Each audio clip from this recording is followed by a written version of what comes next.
Wargaming is great. Wargaming with your friends is even better. In this video, I'm going to give you some advice on how to turn your mates into your gaming buddies. The first thing to say is that you're not going to get everyone you know chucking dice and shuffling toy soldiers around a table. Some people are gamers just waiting to be unearthed, and some aren't. So you're going to have to choose your targets wisely. When you're considering who to ask, I'd ask the following questions. Does my friend like board games, role-playing games, or computer games?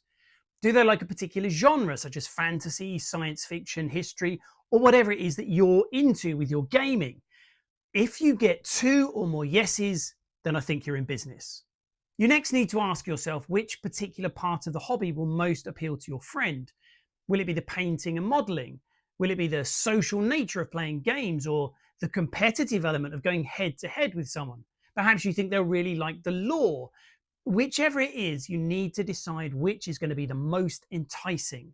If it's the hobby side that you think will most appeal to your friend, then why not invite them to a painting session? It's quite a big commitment to buy all of the paints and brushes and all the other paraphernalia that goes with the hobby.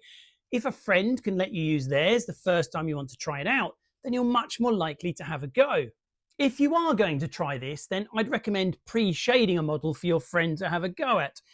That allows them to really understand the textures and shapes of the model much better, whether they're going to use speed paints or more traditional acrylics. If you think the game itself will be the big draw, then why not invite someone to come along and play a game in a pair? That way they won't feel too overwhelmed. You can give them 1 or 2 units to control, and as long as you make sure it's something cool, then they'll still have an effect on the game. What's really important here as well is to give them some painted models. You don't want someone's first experience of wargaming to be shuffling grey blobs around a table while their opponent does the same thing. I've never heard anyone play a game for the first time and say, "Oh, I must rush out and get my own grey blobs."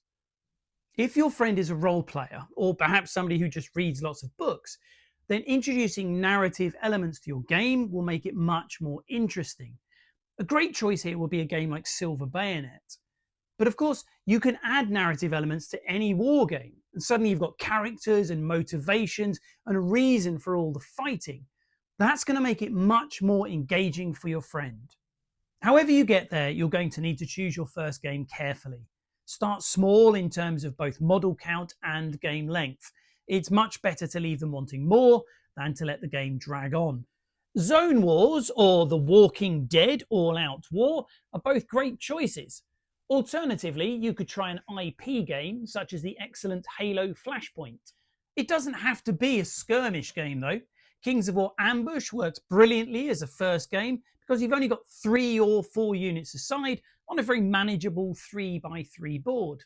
Another option is to play a war game board game hybrid, such as Company of Heroes or the truly epic Mythic Battles. Games like this introduce stunning minis, list building and synergies. There should be minimal rules consultations because everything is on the card.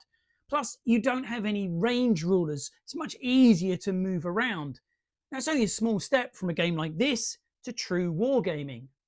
Whichever game you decide to play first, try to prepare a player aid to help the newbie. Ideally, you won't even open the rulebook. If something comes up and you're not sure about it, fudge it and move on. For wargaming to continue to flourish, we need to encourage more people to give it a try. We're all ambassadors for this amazing hobby, and we have to remember that trying something new can sometimes be daunting. We can make it much easier. Besides, we can't rely on kids wandering into Warhammer on the high street and falling in love with gaming. We owe it to our friends to unleash their inner gamer and let them start enjoying themselves. What do you think? Have you got your friends into wargaming? Perhaps that's how you started to play yourself. Let me know in the comments. I hope that you've enjoyed the video, and if so, please consider giving it a like or subscribe. I hope to see you again soon, and until then, keep rolling.